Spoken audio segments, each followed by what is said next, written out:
우리가 또 끈기를 발휘해서 독자적으로 A사 레이더를 개발했단 말이죠. 미국에서 볼 때는 배 아픈 사실 중에 하나란 말이죠. 결국에는 인도네시아가 선전을 해줬어요. 왜냐? 자기들이 안 하려고 하다가 다시 조인하고 있는 상황이란 말이죠. 여기저기서 서로 살려고 하는 나라가 출선이니까 이거 우리가 잘못 판단했네? 이렇게 된 거란 말이죠. 인도네시아도 무장을 안 할 수가 없어요. 육해 공군 무기를 다 팔 수 있는 큰 시장이다. 사실 KF-21 같이 시험 비행하면서 문제없이 이렇게 착척 진행되는 과정이 거의 없어요. 전 세계적으로. 저는 깜짝 놀란 것 중에 하나가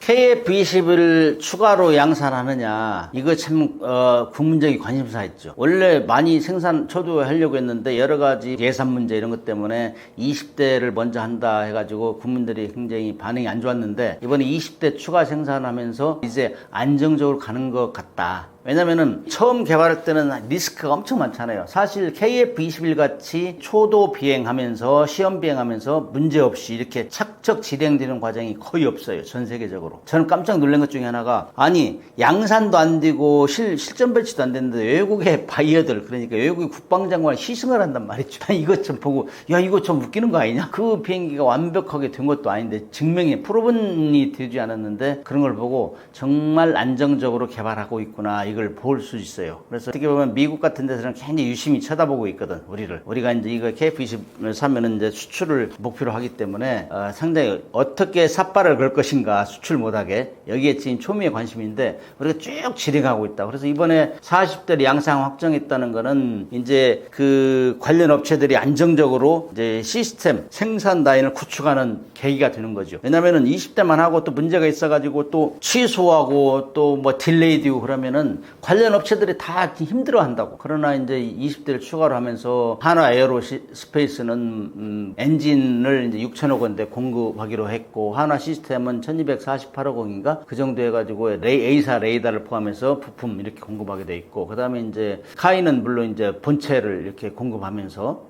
이렇게 되면서 이런 협력업체까지 딱 이제 안정적으로 가게 되는 이런 계기가 되는 거죠. 그래서 이제 무기 생산할 때 초도 생산이 어떻게 잘 되느냐에 따라서 그 생태계가 잘 조성이 돼야 되는데 그런 면에서는 안정적이죠. 그래서 이제 KF-21은 단순 우리 개발 단계를 넘어서 양산 체계로 넘어가는구나. 그래서 그렇게 되면은 결국 우리 자체 공군력도 완전히 보강이 되는 거죠. 보강이 되고 그 다음에 방산 생태계가 안정화되고 하면서 거의 협력업체가 600개 정도 된다고 이런데 이제 고용도 또 안정이 되고 이런 면에서는 이번에 KF-21 20대 추가 양산은 굉장히 내용도 좋고 의의가 크다. 그래서 이거는 이제 양산으로 가면은 이제 그야말로 많은 국가에서 바이어들이 모여들기 시작하는 계기가 되는 거죠. 그래서 무기라는 거는 한국에서 잘 증명이 돼야 돼요. 그래서 뭐 외국에 살 때는 너희들 국가에서는 이거 잘 사용하고 있어? 평가가 어때? 이런 걸 다 종합해서 오기 때문에 이런 면에서 양산했다는 거는 이건 굉장히 안정적이구나 이렇게 우리가 선포를 하는 거죠.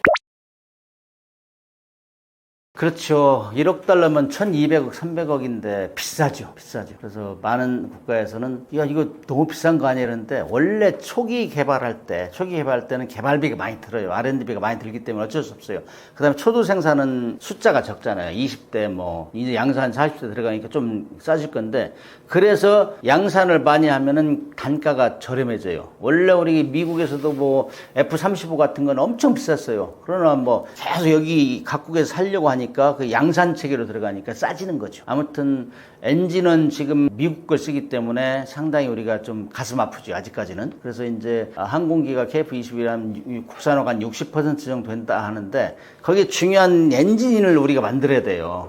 그렇지 않으면 우리가 인도네시아 2012년 잠수함 판매할 때 앞으로 남고 뒤로 미친다 그랬어요. 왜냐면은 그때 당시에는 독일이나 스웨덴이나 프랑스 이런 데서 부품을 사다가 거의 조립 생산하고 선체만 우리에서 했다면 우리 자체예요. 이런 케이스가 되면은 앞으로 남고 뒤로 미치는 거죠. 그래서 우리 이제 1억 달러 넘는다는 건 상당히 비싼 비행기인데 이건 얼마나 우리가 수출로 계약하느냐, 수출로 이걸 풀어내느냐 이것 따라서 이제 딱 다운될 수 있어 가격이. 그래서 이제 1, 2차에서 40대가 양산되기 때문에 이제 서서히 가격이 줄어드는 단계라. 그래서 이렇게 되면은 원래 하나를 초도 생산하려면은 다음 블록 2, 블록 1에서 하면서 블록 2에서는 뭐를 해야 되겠다 해서 같이 다시 연구를 해요. 그랬더니 거기에 돈도 추가로 들고 이런 것 때문에 초도 생산은 가격을 다운시킬 수 없었다. 그러나 점진적으로 이런 것을 다운시킬 수 있는 여건이 형성되려면 수출을 지속적으로 해야 된다. 그래서 카이가 잘하는 것 중에 하나가 생산도 잘하지만 홍보도 아주 잘하고 있어요. 그래서 뭐 여기저기서 지금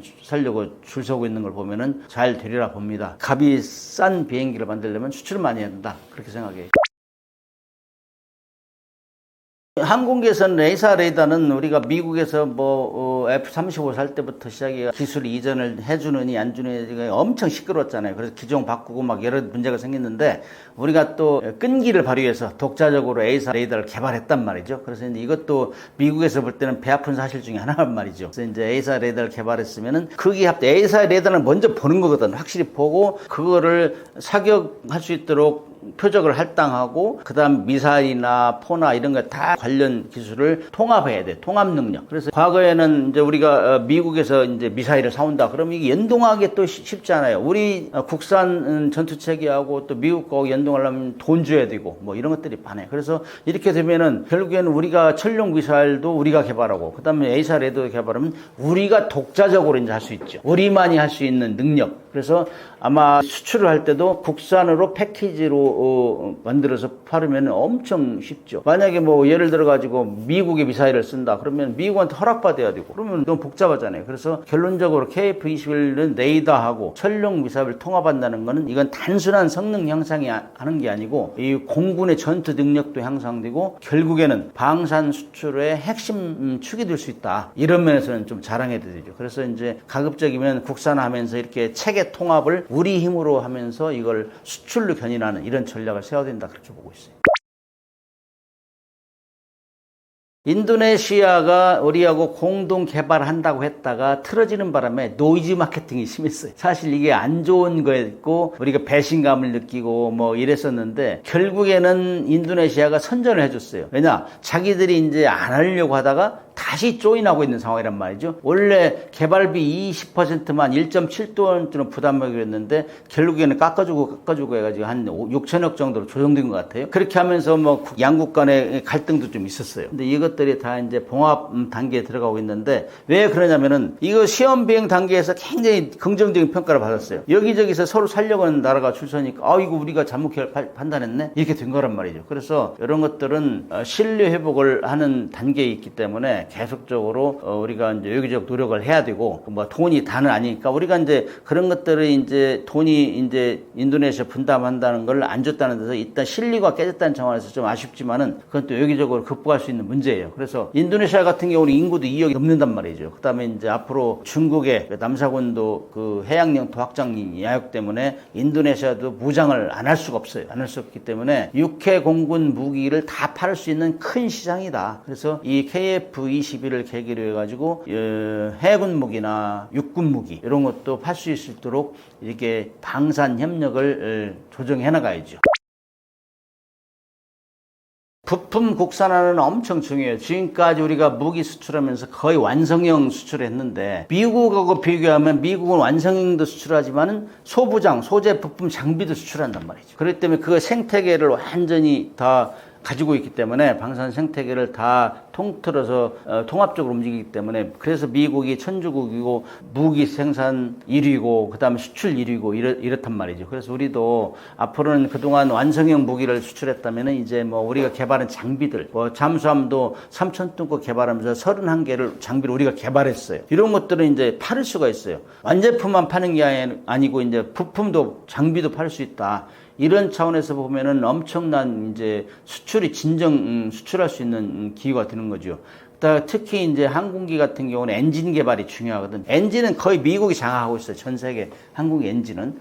그래서 그렇게 되려면은 뭐 미국 거 엔진을 가져다 팔려면 굉장히 또 로얄티도 줘야 되고 잔소리가 많아요. 아무튼 쉬운 말로 내가 팔지 마라. 자기들 진출하는데 장애가 되면 너희 팔지 마. 뭐 이런 식으로 강압할 수 있다고. 그래서 이 국산화는 엄청 중요하다. 그래서 이제 미국 같은 경우는 사실 자기들 무기 팔면서 미국의 방산 수출 통제 규정을 지켜라 이렇게 지시를 한다고. 그리고 그걸 유심히 봐요. 그래서 거기 어긋나면 또 불리한 상황을 만들어주고 이렇단 말이죠. 그래서 아무튼 우리가 국산화를 하면은 우리 자체 조달을 할 수 있고 완벽하게, 그다음에 거기에서 파생형으로 개발할 수 있는 근거가 되는 거죠. 결국에는 MRO 시장도 완전하게 우리가 구축하면은, 특히 항공기 같은 경우는 아직 미비하지만 엔진까지 되면은 그야말로 로얄티도 안 주고 독자적으로 수출할 수 있고 국내에서도 안정적으로 정비할 수 있기 때문에 이건 엄청난 발전이다. 저는 그렇게 봐요. 그래서 이제 국산화를 많이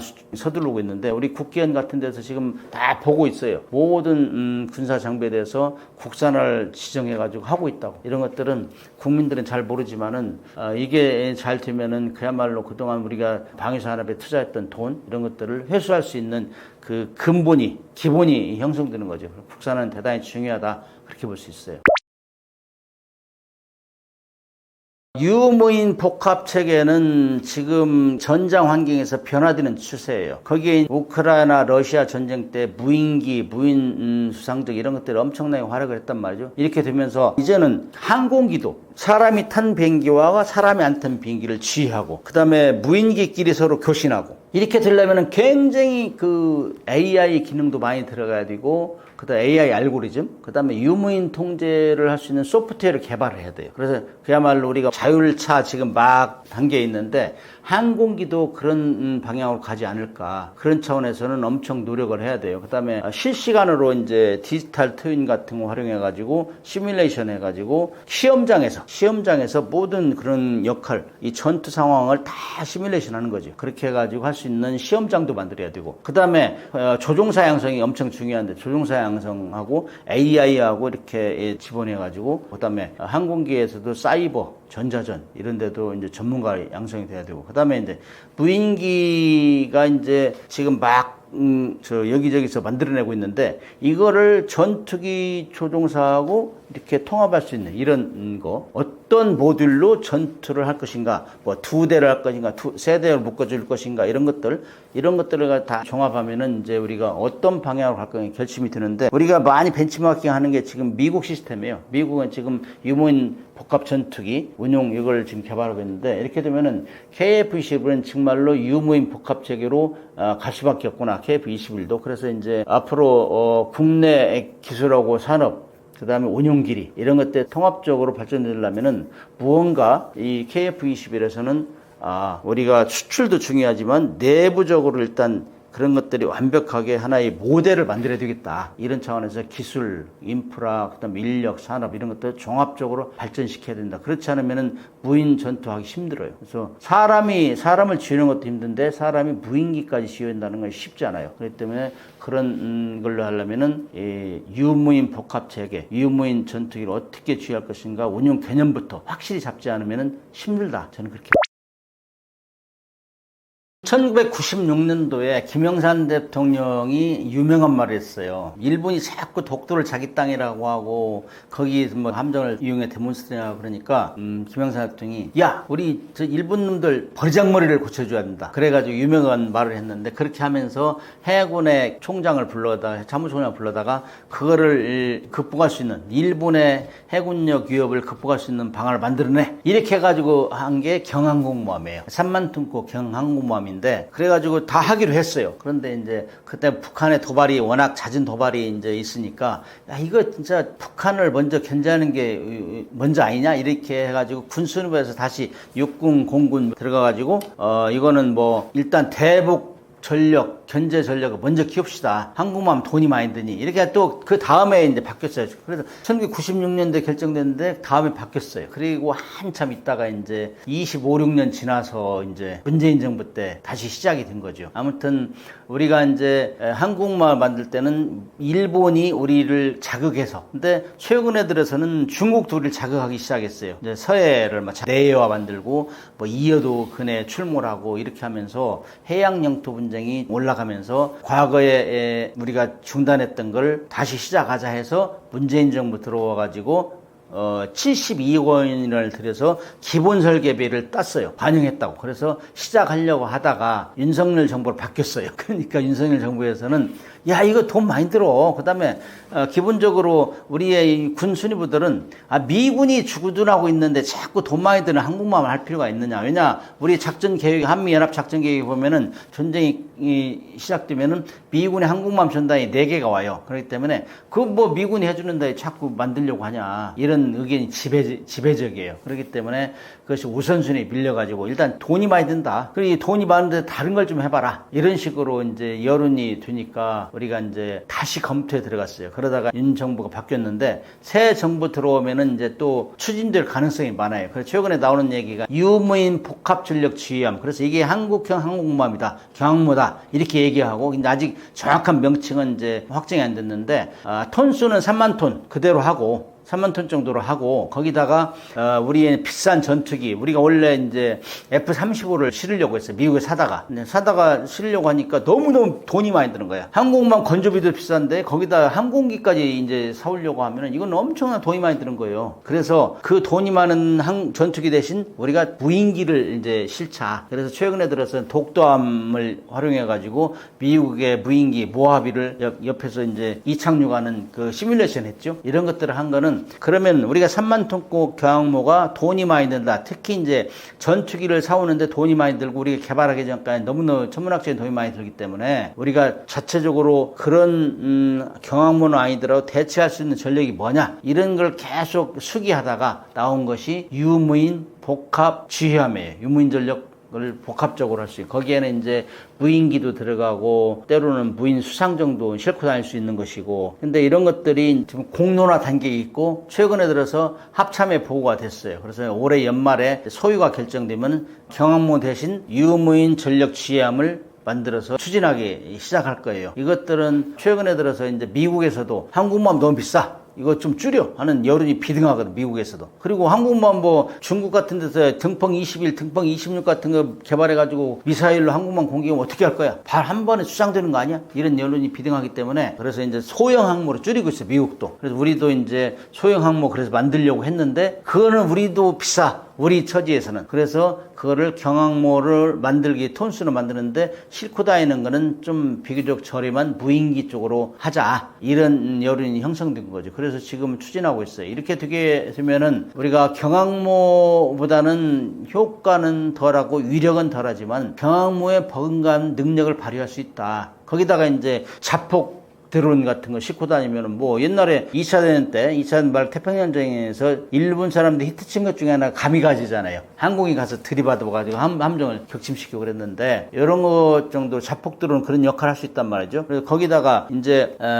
경항모가 되면은 통상적으로 항공모함 호위함 세력이 있단 말이죠. 그 호위함 세력을 싣고 다니는 것보다는 거기에다 자체적으로 미사일 능력을 좀 강화하는 차원으로 해야 되지 않겠는가 저는 그렇게 생각해요. 왜냐면은 중국이나 일본은 지금 항모를 계속 만들어내고 있거든. 그러면 우리가 어떻게 할 거냐? 우리 가서 바다에서는 올해 말싸움하고 그다음에 어깨 싸움하고 이렇게 이루어지는데 중국이나 일본이 대형 항모 가지고 딱 버티고 있는데 우리는 3,000톤, 4,000톤, 5,000톤짜리 가서 그 상대하면 우습죠. 그래서 우리가 등치는 좀 키우면서 그야말로 독침 전략을 구사할 수 있는 능력을 키워야 돼요. 그래서 이제 항공모함 3만 톤에다가 전투할 수 있는 무인기를 실차 이런 것들이 지금 추세예요. 가고 있어요. 그다음에 이제 이것도 이제 사실은 중국이 최근에 들어 스촨함이라고 4만 톤급 항공모함 만들어 가지고 자기들은 대형 상륙함이다 했는데 거기다가 무인기를 싣고 있어요. 중국도. 그렇기 때문에 중국하고 우리하고 경쟁하지 않을까 예상을 해요. 아무튼 우리가 이제 3만 톤급 경항모에 F-35를 실어서 이렇게 운용하기로 했던 계획이 대폭 수정돼서 지금 합참에 이미 다 보고가 있어서 올 연말에 이제 이 소유가 결정이 되면은 내년부터는 추진해서 한 30년, 2030년 정도 30년 중반대쯤은 되지 않을까 이렇게 생각을 합니다. 아무튼 우리가 해군력은 그동안 미국의 도움이 있으니 이게 특별히 이제 증강 안 해도 된다 이런 여론이 있었지만은 미국이라는 나라는 하시라도 이제 바꿀 수 있어요. 미국은 주한미군 철수도 상정할 수 있는 것이고 한때 트럼프 대통령은 뭐 방위비 안 알려주면 주한미군 철수한다고 그랬잖아요. 항상 이런 국제 관계라는 거는 항상 시도 때도 없이 변할 수 있기 때문에 거기에 대비해야 돼요. 그래서 우리가 독자적으로 우리의 해역을 방어할 수 있는 능력으로 키워야 된다. 거기에 우선적으로 대두는 게 핵추인 잠수함하고 경항모 이런 것들이죠. 이건 돈이 많이 들기 때문에 상당히 국민적인 공감대가 형성되지 않으면 안 되는데, 일단 경항모로 이제 유무인 전력을 실을 수 있는 지휘함으로 병행되면 돈이 이제 확 줄어든단 말이죠. 돈이 이제 예산이 확 줄어들기 때문에 국민들한테 반대 여론도 그렇게 좀 수그러들지 않을까, 그런 생각을 해봅니다.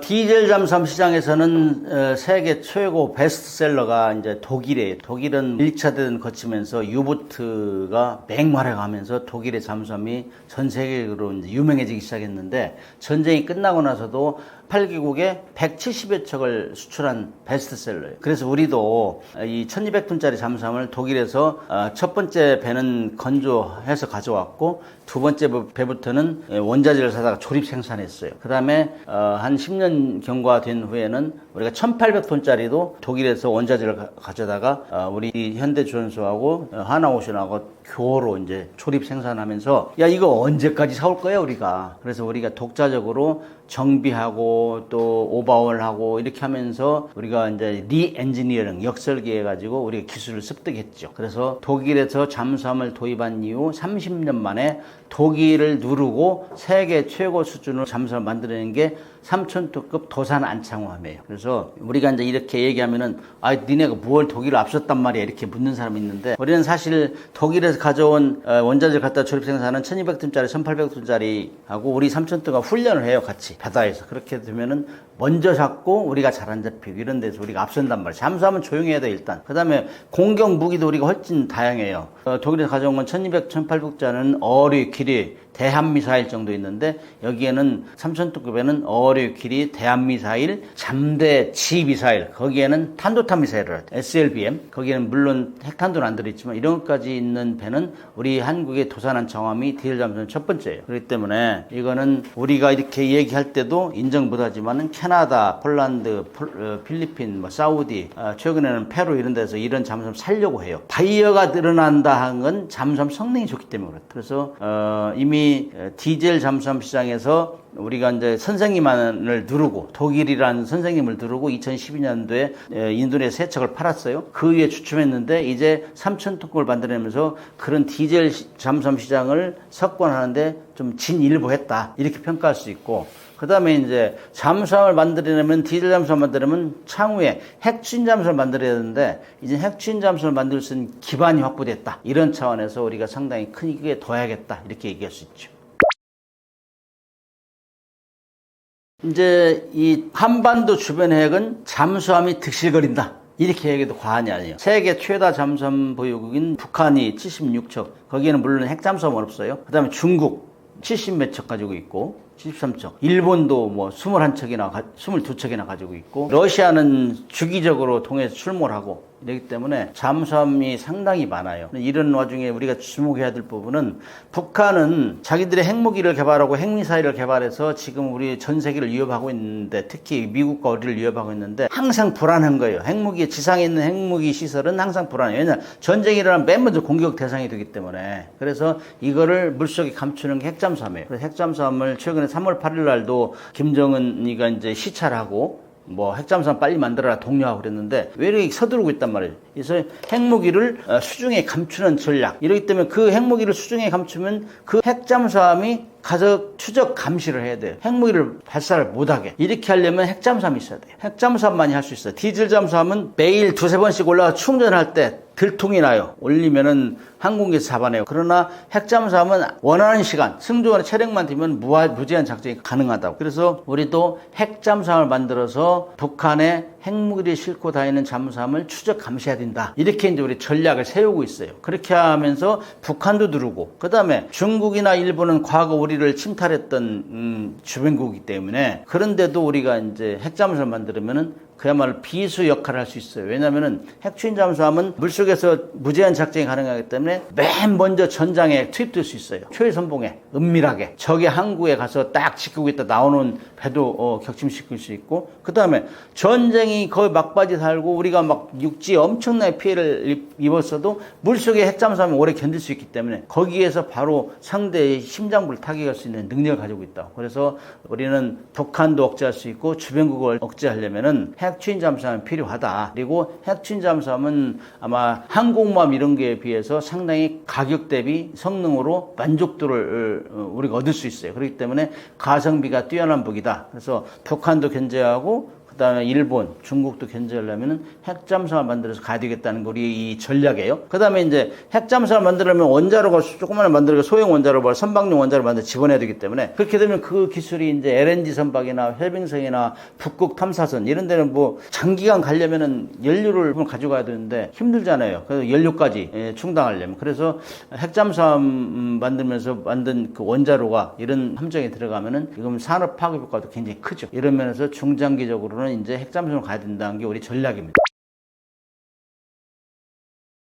이제 핵잠수함을 가지려면은 첫째 부딪히는 것이 우라늄을 안정적으로 확보할 수 있나 이거예요. 왜냐하면 우라늄은 원자탄 핵무기 원료이기 때문에 다 감시해요. IAEA, NPT 이런 데 감시하기 때문에 저 뭐 우라늄 사다가 뭘 만들려고 하는 거야 감시한다고. 그래서 그런 것들이 정치적으로 굉장히 어려운 난제인데, 핵잠수함 만들려면 첫째 이제 잠수함을 만들 수 있는 능력이 있느냐, 그 다음에 거기에 들어가는 원자로를 조그맣게 만들어서 문제없이 다 장벽 연동시키냐, 뭐 방사능 차단형에서 잘 되냐, 이런 것들이 기술적인데 우리는 기술적으로는 우리 가지고 있어요. 잠수함도 이제 만들어 수출 단계에 있고, 그다음에 원자로도 지금 UAE나 지금 뭐 체코 이런 데 팔고 있잖아요. 우리 독자적인 기술로. 그래서 문제가 없는데 거기에 들어가는 그 우라늄을 안정적으로 공급하느냐. 우리는 우라늄 농축 시설이 없어요. 그렇기 때문에 사와야 돼요. 모든 우라늄을. 그런데 이제 그 사오면은 많은 미국이나 NPT, IAEA에서 너 사다가 그 핵잠수함은 그 추진체로 쓴다고 하다가 그 핵무기 만드는 거 아니냐 이렇게 이제 오해를 할 수 있죠. 그렇기 때문에 그런 것들이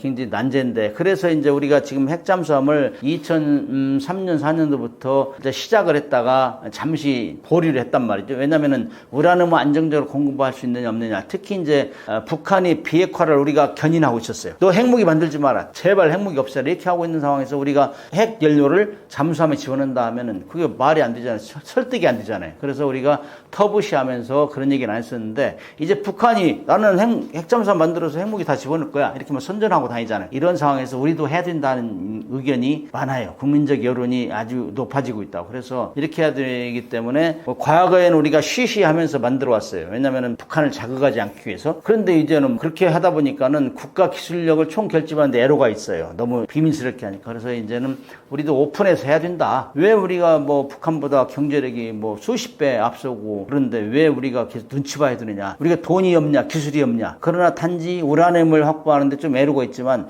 미국에서도 우리가 핵잠수함 만들어서 북한의 핵추진 잠수함을 견제하면은 미국도 좋다. 미국과 우리의 공동 안보에 이익이 된다. 이런 이제 논리가 나오기 때문에 미국에서도 굳이 반대할 이유도 없고 우리를 방해할 이유도 없고, 그래서 이제 이걸 그동안 우리가 대유비 사업으로 묶어놨었는데 이제 풀어가지고 이제 공개적으로 하면서 정말 기술적으로 리스크를 완전히 제거하면서 국가 기술 총 결집하면은 우리가 어떻게 보면은 북한보다 빨리 또 핵잠수함 만들어내지 않을까. 지금 뭐 이런 추세로 우리가 쉬쉬하면서 이렇게 이 노골적으로 공개적으로 하지 않으면은 북한에 뒤질 수가 있어요. 핵잠수함도 북한보다 우리 잠수함 만드는 30년 뒤졌어요. 근데 핵잠수함까지 우리가 뒤지면은 우리 국민적 여론이 그냥 가만히 있지 않죠. 왜 우리는 그런 식으로 이렇게 눈치만 보느냐, 우리가 세금을 안 내냐, 뭘 했느냐, 왜 우리를 불안하게 만드냐, 이렇게 하면은 어쩔 수 없이 우리가 진도를 나가야 되고. 그래서 2021년도에 우리 통일연구원에서 이제 여론조사에서는 75.2%가 핵잠수함 필요하다. 왜? 북한이 핵무기 만들어서 물속에 집어넣고 있는데 그거 견제해야 될 거 아니야. 이런 논리가 많이 이제 비등하고 있어요.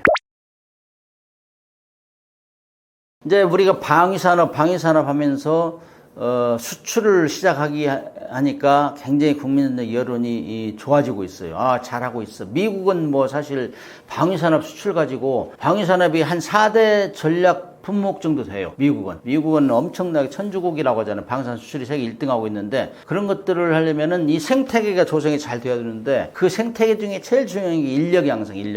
사람이 기술도 사람이 이제 하는 거기 때문에 인력 양성이 중요한데, 지금 우리 보면 2014년, 13년 이때쯤에 방위산업 비리해가 엄청나게 시끄러웠어요. 그래서 그때 전역한 후에 3년 후에 이제 취직할 수 있도록 이렇게 퇴직 공직자 취업 제한도 하고 이런 규정이 강화됐어요. 그렇기 때문에 우수한 기술력을 잘 활용할 수 없어요. 근데 수출이 이제 굉장히 늘어나면서 굉장히 방산업체에서 전문가가 필요하다고. 그래서 그거를 지금 자연스럽게 공급을 못 하고 있는데, 하루빨리 이런 규정을 고쳐가지고 인력을 확보해야 된다. 특히 청년들도 그동안은 방위산업은 별로 관심이 없었어요. 그런데 수출이 되면서 2022년부터 거의 방산업계에 취직을 많이 해요. 좋은 자원들이. 그래서 인력 확보가 제일 중요하고, 그 다음에 그런 인력들 산학연군이 계속 선순환이 돼야 돼요. 군에 있는 사람을 민간업체로 가고, 민간업체에서도 군에 가서 배워오고, 특히 자기들이 개발한 장비에 대해서는 가서 같이 시험도 하고, 군하고 시험도 해서 무엇이 문제인가, 그래서 그런 정보를 피드백하고 이렇게 하면서 하지 않으면은 이건 쉽지 않다. 제일 중요한 게 그래서 이제 방산 생태계를 강화하는데 세 개의 자산이라면 인력하고 기술하고 데이터인데, 이 데이터 같은 거는 인력은 다 노력해야죠. 군에서 노력하고 민에서 노력하고, 기술 같은 경우는 업체에서 엄청나게 경쟁력을 가지고 하고 있기 때문에 우리 무기를 세계에서 알아주고 있잖아요. 그 정도로 혁신하고 있는데, 그 다음에 군에서는 또 데이터를 많이 줘야 돼요. 실제 활용한 데이터 이런 것들. 근데 하도 보안이라는 데 묶여 있어가지고 그런 것들 공유가 잘 안 돼요. 그래서 인력, 기술, 데이터 이런 것들 3대 요소가 잘 융합돼서 가야 이게 방산 생태계가 클 수 있다. 그렇게 하려면은 결국에는 최근에 현 정부에서도 청와대로 가면은 방산 컨트롤 타워를 만들겠다 이런 얘기도 했고, 그 다음에 대통령 주관에서 방산 수출 전략회의, 방산 수출 진흥 전략회의 이런 걸 한다 했으니까 그런 데서 다루어져야 돼요. 그래서 방산 생태계를 어떻게 강화할 것인가. 그래서 사람을 양성을 많이 해야 되고, 있는 자원도 잘 활용해야 되고, 그 다음에 기업은 끊임없이 기술 개발을 해야 되고, 그 다음에 군에서는 각종 데이터, 그 다음에 개발한 무기를 써보고 나서 다시 그 의견을 피드백해야 되고, 이런 선순환이 이루어질 때 우리 방산 생태계가 커지고, 그 다음에 그야말로 미국이 우리를 좀 경계하는 것처럼 실질적으로 경계할 정도로 수준은 올라간다, 이렇게 볼 수 있어요. 마덱스 25에서 HD 현대중공업에서 6,500 등급을 이제 공개를 했어요. 왜냐면은 지난해에 이제 호주의 호위함 수출해서 독일, 우리, 일본이 이렇게 경쟁했는데 우리가 떨어졌잖아요. 그리고 일본이라고 독일이 우선 협상 대상자로 선정이 될 때 엄청나게 안 좋았죠, 여론이.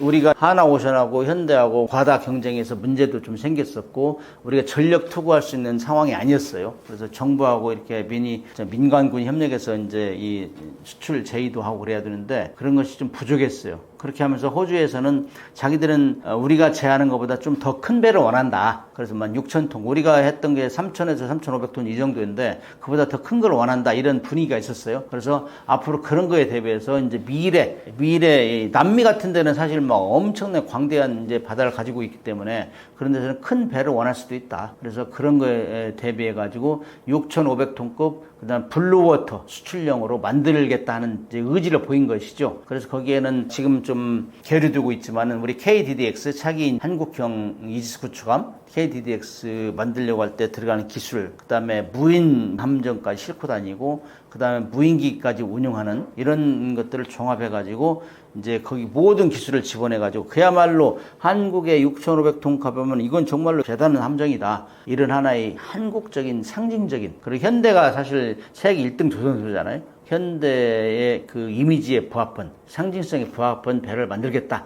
이런 의지를 강력하게 보여준 거예요. 그래서 여기에는 그야말로 군함에 들어갈 수 있는 최첨단 기술이 다 들어갈 것 같고, 특히 이제 무인기라든지 무인 함정, 소형 무인 함정 이런 것도 탑재해가지고 운용할 수 있는 능력을 이제 다 거기다 이제 집어넣겠다, 이런 의지를 보여준 거죠.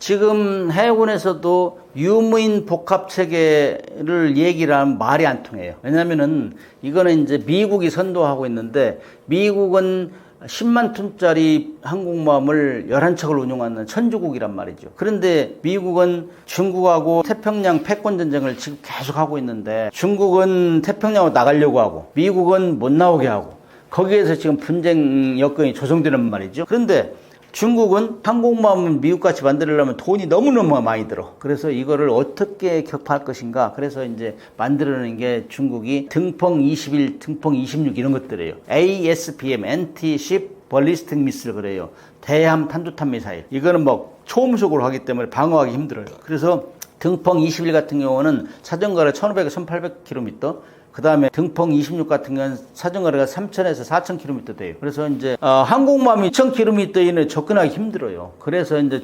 미국에서 우리 이제 이 해군력을 분산 배치하자. 중국이 미사일로 막 집중해서 항공모함을 공격 못하게. 그래서 항공모함 맨 뒤에 있고 그 다음에 무인 함정들을 맨 앞에 배치하는 거예요. 그래서 유무인 복합체계라고. 그래서 사람이 탄 배가 있고 안 탄 배는 맨 전방에 배치하고 그것도 소형, 중형, 대형으로 만들어가지고 이 전력을 막 혼돈을 주는 거예요. 중국이 어느 배를 공격할지 모르게 이렇게 그거를 분산 전력이라 분산 배치한다고 그러는데 전력 분산 배치한다고 그러는데 여기에 나온 것이 무인 수상정, 무인 잠수정, 그다음에 드론 뭐 이런 것들이에요. 그래서 이런 것들을 다 이제 네트워크 해가지고 종합적으로 지휘할 수 있는 능력을 구축해야 된다. 이런 것들이 지금 함정 운용 개념으로 가고 있어요. 근데 우리도 그렇게 가려고 해요. 왜냐, 우리도 마찬가지 지금 뭐 항공모함은 한때는 만든다고 했는데 너무 돈이 많이 들어가기 때문에 이걸 어떻게 할 것이냐. 그래서 이제 돈 적게 들어가는 무인화를 시도하고 있다고. 그래서 유무인 그 복합, 그 다음에 AI 이런 것들은 앞으로 그야말로 스마트 해군을 많이 주장하고 있다. 해군에서 스마트 해군은 자기가 생각하는 거예요. 자유령 이런 그 다음에 유무인 복합 이렇게 하려면은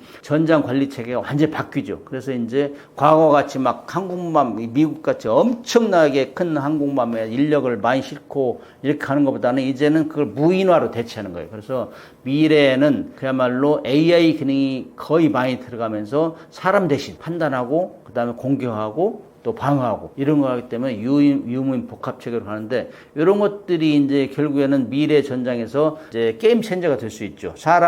원래 사람이 3D 현상 있잖아요. 어렵고 힘들고 뭐 위험한 데는 안 가려고 하는데 세계적인 인구 절벽이잖아요. 그래서 사람을 줄이면서 첨단화, 무인화 이렇게 하는 것이 해군에도 적용되고 있다. 이렇게 지금 볼 수 있어요.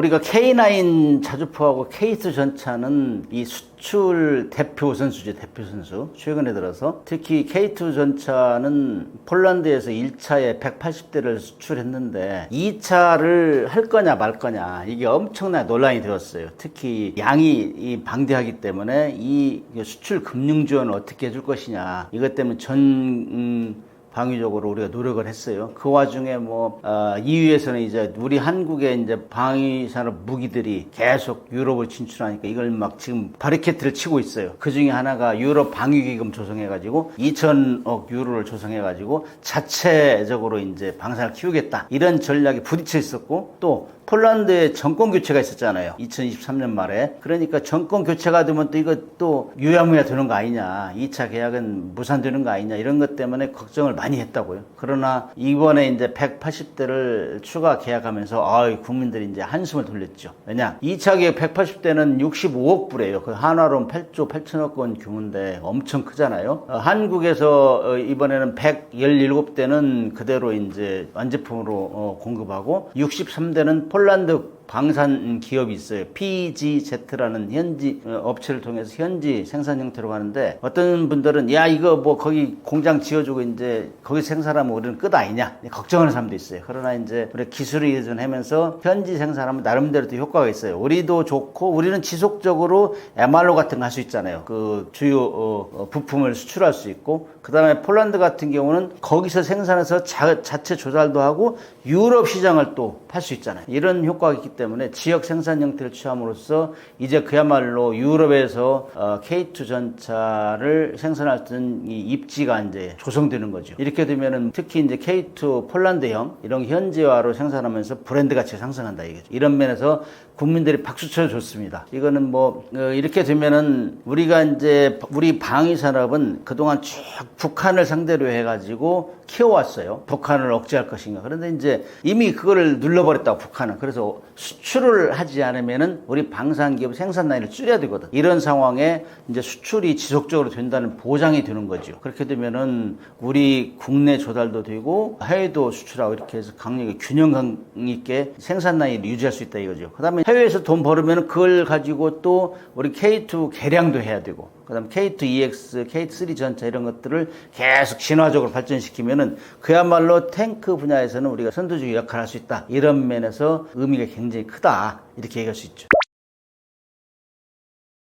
유럽 그 방산 업계에서는 초긴장한 게 어느 날 갑자기 한국의 제품이 물밀듯이 밀려 들어오니까 야 이거 큰일 났네. 이건 뭐 위기감을 느낀 거죠. 그래서 마크롱 대통령이 선두에 나서가지고 유럽 무기 자금률을 뭐 60%까지 올리자. 이렇게 막 지금 분위기를 잡고 있잖아요. 이런 상황에서 우리가 초긴장해서 우리도 잘 나가다가 이것도 이 벽이 생기니까. 그런데 이번에 이제 K2 폴란드 모델이 이제 단순하게 이렇게 수출을 넘어가지고 그냥 무기만 수출하는 게 아니고 토탈 솔루션이 가는 거죠. 그래서 이제 무기도 팔고 현지 생산도 하고 기술 이전도 하고, 그래서 유럽에서 계속 우리를 이 바리케트 팀에서 못 오게 하는데 이제 유럽에 확실한 현지 파트너가 생겼단 말이죠. 그러면 이제 우리 업체도 상당히 안정적으로 공부할 수 있고, 그래서 유럽 방산 시장에서 이것만 잘 구축이 된다면은 이걸 계기로 해서 현지 공장을 잘 육성을 하면은 이제 그야말로 유럽에서도 강자가 될 수 있다. 경쟁 구도에서는 앞서간 이런 위치를 확보할 수 있다. 이런 점에서 굉장히 영향이 크죠. 그래서 이제 한국이 이 북한하고 계속 경쟁하면서 국민들이 방위산업하면 이거 돈 먹는 함 아니야 이렇게 계속 지속적으로 투자해 왔는데, 이제는 뭐 북한을 능가할 정도로 됐기 때문에 북한하고 경쟁하면서 이제 방산복을 수출할 정도로 이렇게 됐단 말이죠. 이런 차원에서는 상당히 이 의미가 커요. 어떤 면에서 의미가 크냐면은 외국에서 많이 봐요.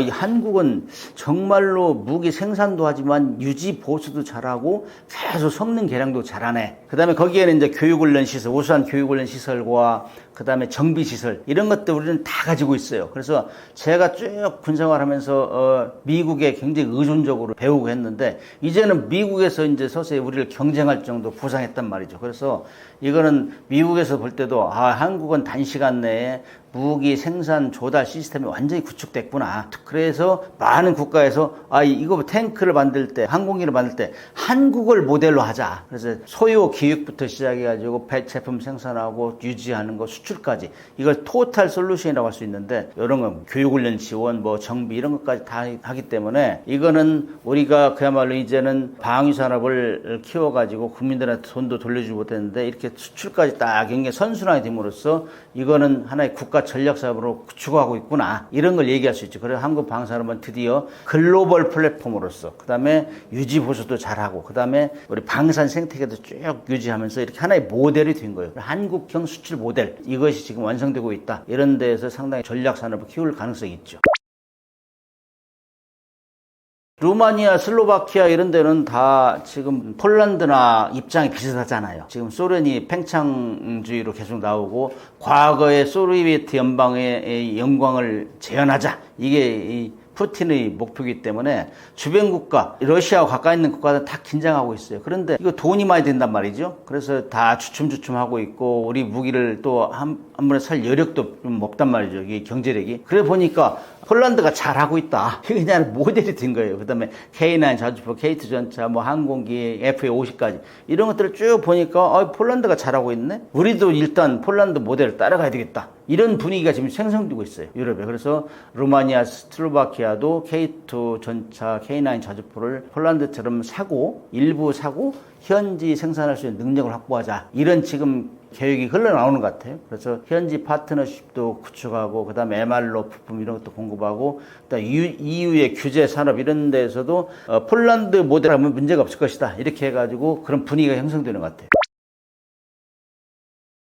우리가 이제 어떤 무기를 생산할 때는 기본적으로 어느 정도 팔려야 돼요. 그래야 규모 경제로 진입할 수 있다고. 그래서 특히 수출을 통해서 지금 우리가 수입을 하고 있잖아요. 그 이익금을 가지고 성능 개량을 해야 된다. 우리는 차별하죠. 그래서 외국에 파는데 그걸 어느 정도 팔면 거기서 다 카피를 해요, 기술을. 그렇기 때문에 우리는 기술 이전 안 해준다 해도 그들이 노력이 엄청나게 하기 때문에 우리도 독일에서 잠수함을 사왔지만은 우리가 지금은 독일을 능가하고 있단 말이죠. 그런 것 같이 어느 정도 되면은 이 기술 이전을 안 해준다 해도 그들이 다 카피한 상태가 된다. 그렇기 때문에 계속 우리는 성능계량해요. 성능계량하면 돈이 있어야 되잖아요. 근데 돈이 우리가 국민들이 계속 세금 냈는데 또 달라 해? 이렇게 하면 좀 애매하죠. 그래서 수출로 벌어들인 돈을 이제 계속 쓸 수 있는 거죠. 그래서 육군에 이제 추가로 공급하면서 기존에 있던 무기를 조기에 도태시키고 또 그 도태시킨 무기 중에서도 괜찮은 쓸만한 무기가 있으면 중고로 팔면 돼요. 이런 선순환을 할 수 있죠. 이렇게 되면은 그야말로 방위산업 생태계가 안정적으로 유지되는 것이 아닌가 이런 기대를 할 수 있어요. 그래서 육군은 우리 군에서 뭐 K9 저주포나 KT 저주포를 쓰면은 이거는 엄청난 양이라고 방대한 양이라고 외국에서는 상상도 하지 못하죠. 그런 정도로 또 이 교체를 해주고 하면은 우리 방위산업도 꾸준하게 성장할 수 있다 이렇게 볼 수 있어요. 이제 제가 이제 탱크는 제가 뭐 타서 운용한 건 아니지만은 이 방위산업이 맥락이 비슷해요. 이 기술 혁신을 하지 않으면은 이거는 세계 시장을 점유할 수 없다. 이렇게 이제 이것들은 기업들이 잘 하고 있습니다. 아주 절박한 심정으로. 그다음에 이미 소문이 나 있기 때문에 그래서 차세 전차 같은 경우는 지금 북한 거하고 비교하면 성능이 비교가 안 될 정도로 발사 탄수나 기동성이나 그다음에 자체 방어 능력. 탱크 같은 경우는 옛날에 우리 6.25 때는 막 휘발유통 가져가서 붓고 그랬잖아요. 그러나 요즘에는 다 포로 뭐 헬기에서도 공격하고 헬파이어 이런 것도 공격하기 때문에 굉장히 불안하죠. 그래서 자체 방어 능력이 우수해야 돼요. 또 그걸 APS 오토매틱 프로텍션 시스템인데 자체 방어 능력이 좋아야 돼요. 그리고 이제 그동안 사람이 탔잖아요, 사람이. 근데 무인화가 된다, 무인화 되려면 또 AI가 기본적으로 들어가야 돼요. 그래서 사람이 안 타고도 산 것 같이 자기가 판단해서 포를 쏘고 또 회피하고, 그 다음에 탄약 공급하는 거, 그 다음에 뭐 탱크에다가 레이저, 요즘 레이저 무기가 있잖아요. 근거리에서 레이저로 공격할 수 있는 거, 그 다음에 뭐 자율적으로, 그다음 멈티가 유행이잖아요. 또 맨, 언맨드, 유무인 체계. 그래서 사람이 타는 거하고 사람이 안 탄 탱크하고 이렇게 또 조합해서 지휘 능력을 발휘하고 이런 것들을 하려면은 디지털 트윈이나 뭐 예측 정비 이런 것들이 도입이 돼야 돼요. 그래서 일단은 생산적인 차원에서는 미국과 독일의 경쟁보다 더 우수한 시스템, 특히 이거는 AI 기능이 많이 들어가야 돼요. 그 다음에 자율적인 거, 유무인 복합 지휘체계, 그 다음에 자체 방어 능력, 그 다음에 레이더에 잘 안 잡히잖아요. 그런 것들이 복합적으로 하는 게 아마 이거는 업체에서 잘 할 거예요. 그러나 이제 결국에는 이 전차도 이제 지능형 생존 플랫폼이 돼야 된다. 사람이 타고 쭉 했지만 이제 AI가 도입돼가지고 자기가 판단하고 이런 거로 가고, 그 다음에 이제 우리가 부족했던 분야가 이제 파워팩 이런 것들인데 이런 분야도 기술 혁신을 해가지고 그렇게 한다면은 한국의 탱크는 대단하네. 한국의 전차는 정말로 뭔가 우리 거보다 틀리네. 이런 얘기가 나올 수 있도록 분위기를 맞춰가야죠.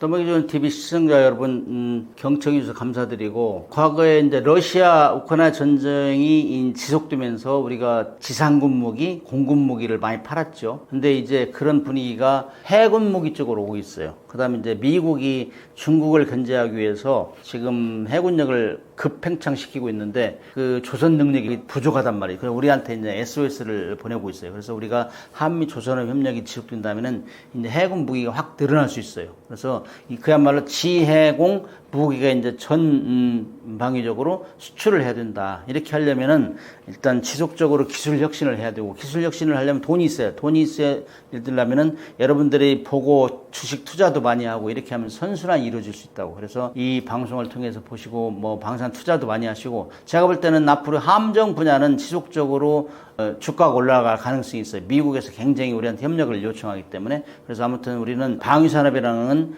자주국방도 하면서 수출에 기여해가지고 국민 경제에 도움되는 이런 방향으로 해야 된다. 그 다음에 이제 최근에 들어서 경항모 대신 유무인 전력 지휘함, 그래서 한국 경항모가 이제 탄생될 순간이 있는데 중지를 모아서 하루빨리 그걸 가야 된다. 된다. 왜냐면은 우리가 이미 북한은 압도하고 있어요. 북한은 해군력은. 그러나 이제 중국이나 일본이라는 나라는 미군이 없으면 항상 우리를 또 괴롭힐 나라고, 그 다음에 해양 영토 분쟁은 항상 가능성이 있어요. 그렇기 때문에 그들이 우리를 함부로 건들지 못하게 하려면은 경항모 대신 유무인 전력 지휘함, 한국형 항모함도 만들어야 되고, 또 핵추진 잠수함을 빨리 만들어서 북한의 핵무기를 억제해야 되고, 그 다음에 중국이나 일본에 그 견제를 해야 된다. 그렇게 하면서 지속적으로 무기 수출하면서 이렇게 돈 벌어야 되는 돈을 또 선순환을 하려면은 전자전, 사이버전, 미사일전 이런 능력을 강화할 수 있도록 이렇게 해야 된다는 생각을 합니다. 앞으로도 제가 이제 방산 시장이나 또 무기 체계 이렇게 또 신개념 무기가 도입되면은 자주 나와서 또 설명을 드리도록 하겠습니다. 오늘 경청해 주셔서 감사합니다.